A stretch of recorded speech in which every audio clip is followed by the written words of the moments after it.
On this Veterans Day, we remember the Stafford Veterans and all of those who fought for our freedom. Here is a look back at a presentation made by the Stafford Historical Society in July 2019. The Stafford Historical Society is very proud to recognize the men that went to war from Stafford, as well as those that served in the military. On the morning of June 27, 1944, the Houston Post headline read, "Stafford keeps the pot boiling in the war effort." The column was written by popular columnist Morris Frank, describing the great effort and involvement of the Stafford community in support of the war. To show you how all out Stafford is in the war effort, when they had an aluminum drive, they blocked an entire sidewalk, dishing out pots, pans, and skillets. C.V. Court, a merchant, was chairman of the scrap drive. Justice of the Peace, A.J. Falsone, who had two sons in the service, was chairman of the United War Chest. Lawrence Vaquero, Sr., served as a director of the Fifth War Loan Drive. And Postmaster T.G. Banana, who was often referred to as unofficially as the mayor of Stafford, directed the Red Cross Drive.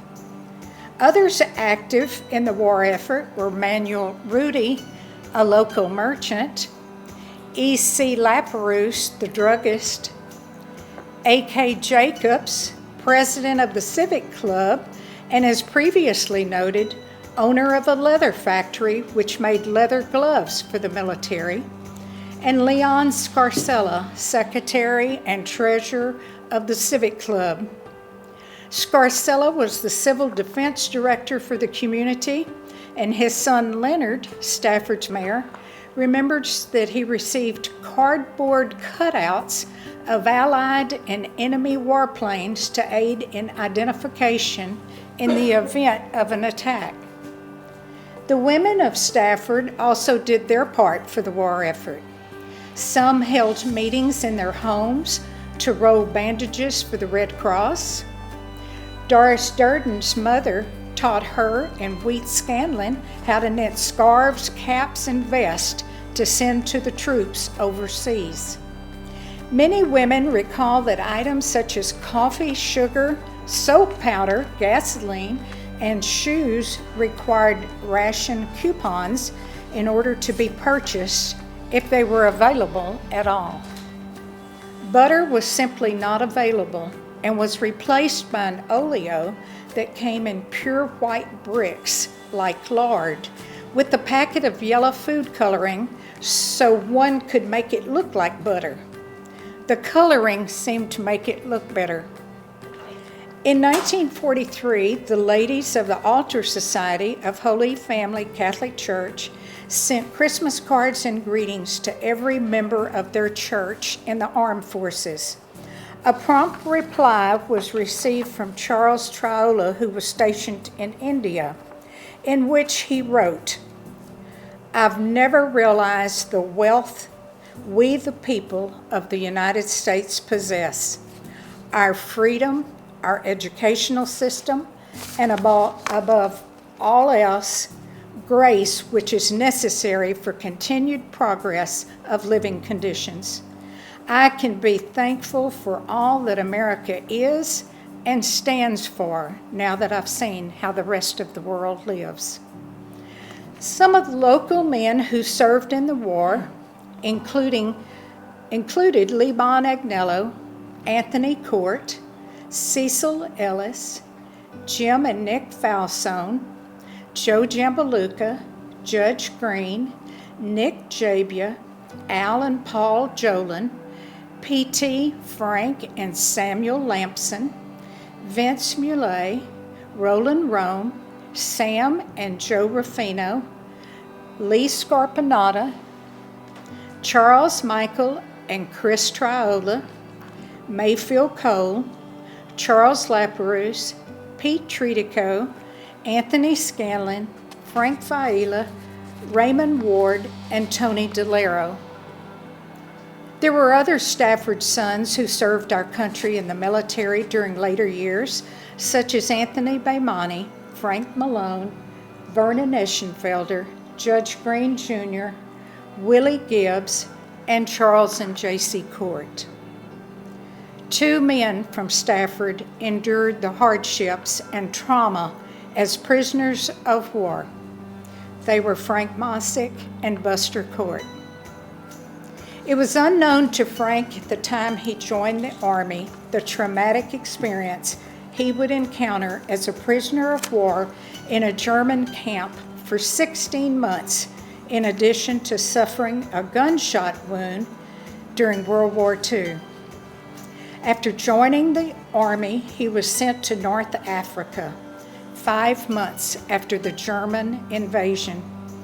He landed at 3 a.m. and entered the battle immediately. He stated to the Southwest Star that he remembered the battle clearly as they opened fire on him right away. Frank was selected as the #1 scout as he led his company in the battle.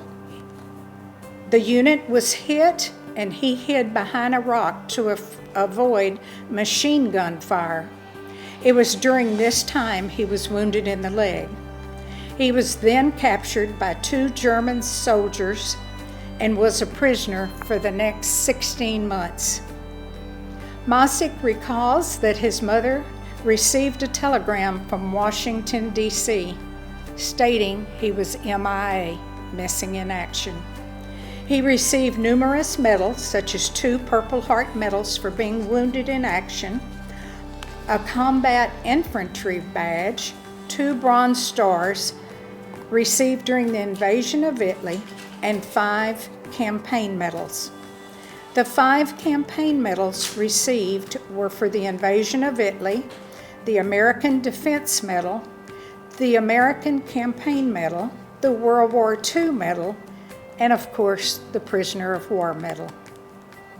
The Prisoner of War Medal was authorized by Congress to those who served honorably as a prisoner of war. Frank sent his parents a Western Union telegram telling them he was on his way home. He returned home after the war in 1945. When Frank got off the bus in front of Lapp's drugstore, he immediately went inside to see the love of his life, Rosalie. They married in Richmond in 1951.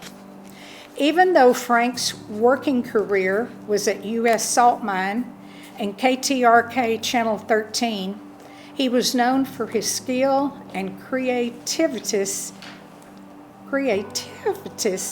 well, I'll get that word out, in landscaping and lawn maintenance.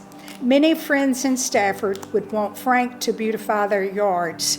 There weren't many yards in Stafford he did not touch. He loved helping people. He was a charter member of the VFW Frank Angelosi Post 4010 and a lifetime member of the Gulf Coast chapter of ex-POWs. A true American hero. J.C. Buster Court joined the Army Air Corps in 1940. He served as a mechanic with the 21st Pursuit Squadron.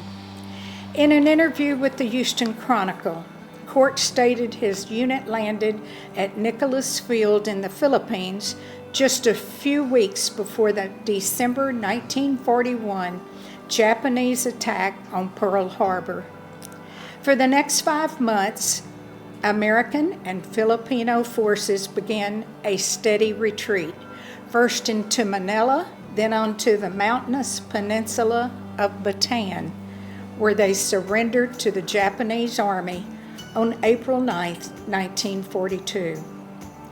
Julian Court survived the infamous Bataan Death March in the Philippines. He was one of thousands of American and Filipino troops who made the forced march that killed many of them. They were made to walk for miles in the blazing sun to camps with little water or food and were subject to brutal treatment. Court spent 3.5 years in Japanese prison camps before being released and returned to the U.S. on September 13, 1945. After spending more than 1 year of rehabilitation in various U.S. military hospitals, Sergeant Julian Court was discharged on November 18, 1946. He received the Asiatic Pacific Theater Ribbon, the Distinguished Unit Citation with 2 oak leaf clusters, World War II Victory Ribbon, the Bronze Star Medal, Prisoner of War Medal, the Good Conduct Medal, American Defender Ribbon, and the Philippine Defender Ribbon.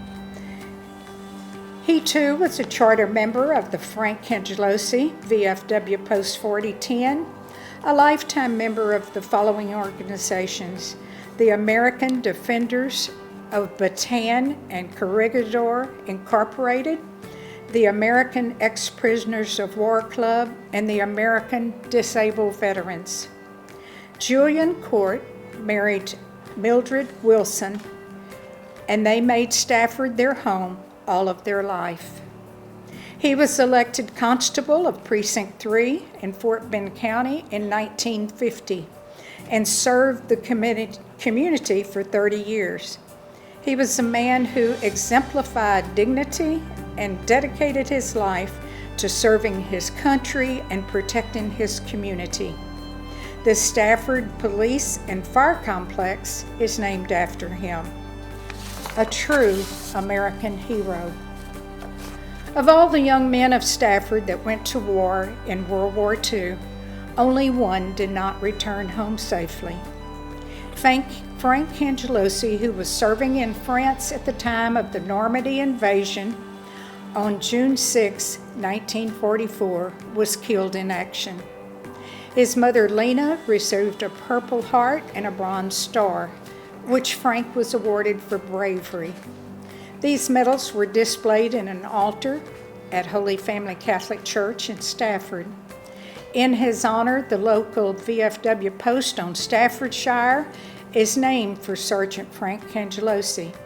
He was the son of Carlo and Lena Angelosi, early settlers of Stafford. And that concludes our presentation.